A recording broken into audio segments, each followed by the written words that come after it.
Hi everybody, happy almost Halloween when you're seeing this. My name is Shelby and welcome to Shelby Reads. I am a femme lesbian who has been with my wonderful butch wife for almost 13 years now, yay us. Don't forget to like, comment, and subscribe if you want to hear more about Sapphic books. Today we're going to be talking about Sapphic horror and thriller books, and it's a great time to get your final read in for the year if you have the time. So I'm going to start off strong with my favorite read of this year so far, The Starving Saints by Caitlin Starling. This is like a really weird historical fiction horror. It has a little bit of fantasy where they are in a medieval castle that is under siege and they are running out of food. They only have 15 days left of food max, and the gods of their religion somehow seem to like come alive and they bring all of this food with them, but our three main POVs are not necessarily completely believing the narrative that they have set up. This book is nasty. It has a lot of cannibalism. It has spelunking, which is one of my worst fears ever. But it was kind of nice to be put on edge by a horror book for the first time in forever. I absolutely love this book. It was like a 6-star read for me.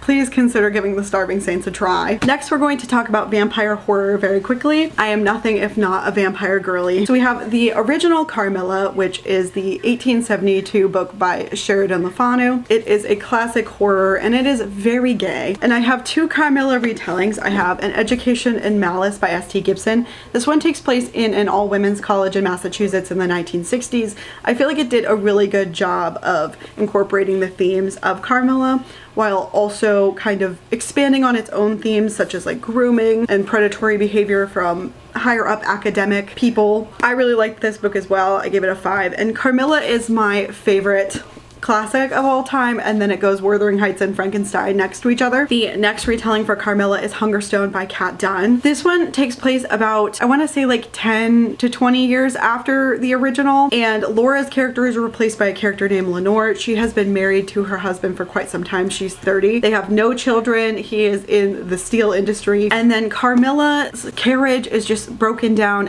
near their new estate, and they take her in because she's too fragile to send home. It's kind of just like a descent into madness because her husband is horrible. They've never been compatible and she's just trying to push through. But I feel like Carmilla is like that scene from The Witch, which is like, do you want to learn how to live deliciously? I really enjoyed this book as well. I feel like it really understood the themes of Victorian repression of women and sexuality, and I gave this book a 5 also. Next we have Bury Our Bones in the Midnight Soil by V.E. Schwab. I think that everybody who's on Sapphic Book Talk knows about this one already. This one follows 3 different women who are vampires through their journey from a little bit before they returned to after they returned and how they all intertwine together. This one I felt like was really fun, and I really liked the character Sabine, who was just kind of unapologetically evil, and also Lottie kind of ended up being like way different than she appeared at first. Honestly, I will say the one downside for me is that there isn't a lot of character development, but at the same time that doesn't bother me necessarily. It just kind of makes it lack a little something something, and this book is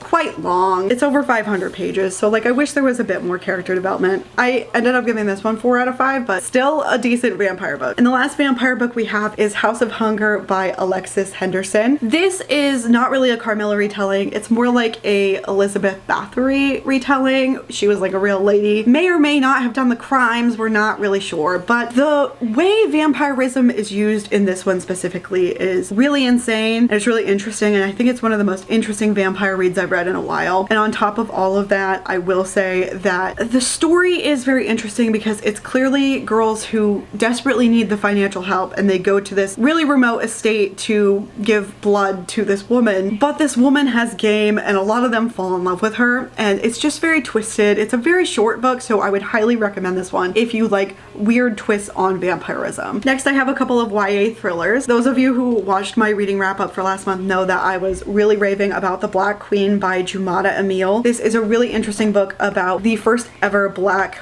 homecoming queen at this school being murdered before she, like right after she's crowned, but before she can do a lot of the duties and stuff. And the main suspect is this girl named Tinsley, who felt she deserved the crown because she was white and because her sister and her mother and her grandmother all had this crown or whatever. She had tried to bully Nova out of the crown, and then also her friends posted a video of her saying that she wished she could kill Nova only a couple of hours before Nova was dead. And the unlikely team of Duchess, who is Nova's best friend, and Tinsley have to work together to figure out who really killed Nova. And I will say that it had a lot of great, like, is it this person? Is it this person? I really couldn't tell who it was gonna be just because I was always second guessing myself. And honestly, you could really feel how hard her death really hit everybody. It was very upsetting for so many people in the community, and it deals a lot with racism and the criminal justice system. I really enjoyed this book. I gave it 5 out of 5. Please give it a go if you want a YA thriller. The next YA thriller is Dead End Girls by Wendy Hurd. This is a book about one main girl who wants to fake her own death, but someone on the vacation with her on her family vacation wants to be included. Like, she finds out this information and she's like, you have to take me with you. They're not related biologically. I think they're related in a really weird roundabout way, but unfortunately for the first girl at least, she has to include this other girl or she's going to be exposed. It's just a very long winding thing about these two girls trying to fake their death, trying to escape, trying to live the kind of life they want to live. And honestly, I had such a fun time with this one. This one is just like a crazy roller coaster of like everything that could go wrong has gone wrong. I would highly recommend this one. Next we have Aliens with The Scourge Between Stars by Ness Brown. This is a very short novella. It's kind of like Alien the movie, but Sapphic, and it's like a very like claustrophobic type kind of like survival thing, you know, against like some really gross creatures. Space is one of my other great fears because oh my god, I cannot imagine being in a spaceship and then even worse, something is trying to kill you on it. No, thank you. Next we have Tripping Arcadia, a gothic novel by Kit Mayquist. This is a very interesting book because it's about a girl who's bisexual who really desperately needs a job because her father was fired and he's been out of a job for a while. She had to kind of leave her med school plans behind, and so she starts working for this very affluent family in Boston who has a very sickly son who they have like an in-family doctor also who's caring for him, but she ends up being roped into helping with these parties and she gets so mad about it she starts poisoning people, but unfortunately they end up really liking the poison and it's just kind of like a downhill spiral from there. She also has like an interest in Jonathan, the sick guy's sister. I think her name's Audrey or Aubrey, something like that. It's very good and none of it ends the way you think it will. This is also kind of a case of everything bad that can happen will happen. Next is one that I read recently. It is Into the Drowning Deep by Mira Grant. This is a horror mermaid thing that's going on. So basically there was a voyage of people who had gone out to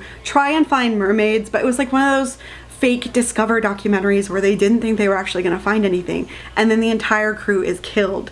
And now like 7 years later they are sending out another crew which includes one of the people who died's sister and like a whole group of people. And basically after they send one person in a submersible, which is another one of my greatest fears by the way, into the depths of like the Mariana Trench, everything goes to hell. These mermaids are like deep sea terrors and it's honestly a really slow build up, but I did end up really liking it. I will say that not many people die, and I'm not saying it has to be super fast. I am saying that like this is almost a 500-page book and it was taking forever. I still really liked it though. I like deep sea horror. I think it's really creepy. You guys should definitely give this one a go if you want some creepy mermaids. Next we have She Is a Haunting by Trang, Tran. This is a YA horror and basically Jade and her sister go to stay with her dad who is estranged from them. He's in Vietnam and she's doing it so that she can have college money, but he is repairing a old colonial, like I guess Victorian maybe, but it was when the French were colonizing, it was the house of this colonizer family that was like pretty shitty overall, and there start to be like ghosts and like disgusting unexplainable instances of things happening. This book is really gross and I do kind of like gross out horror depending on what it is, and I will say if you want something that is like a fun sapphic read but is like not necessarily as bloody as some adult stuff can get, I would highly recommend this one. I think it dealt with colonization a lot in a way that I really enjoyed and understood, but this one is definitely a really good book, so you should give it a shot. And the last one for my very late Halloween recommendations is Someone You Can Build a Nest In by John Wiswell. This is about a shapeshifter who is not a shapeshifter in the traditional sense at all, named Sheshin, and she is eventually kind of rescued by the other main character, Homily, and Sheshin's species like kills and nests the eggs in the body of the other parent, and she really doesn't want to do that because she does care about Homily, but also Homily's family is convinced that they are cursed by Sheshin, the monster, like out where she lives. And it's a very interesting but also in a lot of parts cozy fantasy romance. However, it's still disgusting and there's still a lot of action in it in a lot of different places, but the ending is very wholesome and I really loved this. This was one of my favorite books of the year. Please give it a try. Please let me know what you were going to be reading and give me your Sapphic horror recommendations down below. Please don't forget to like, comment, and subscribe. I will see you guys in the next one. Bye!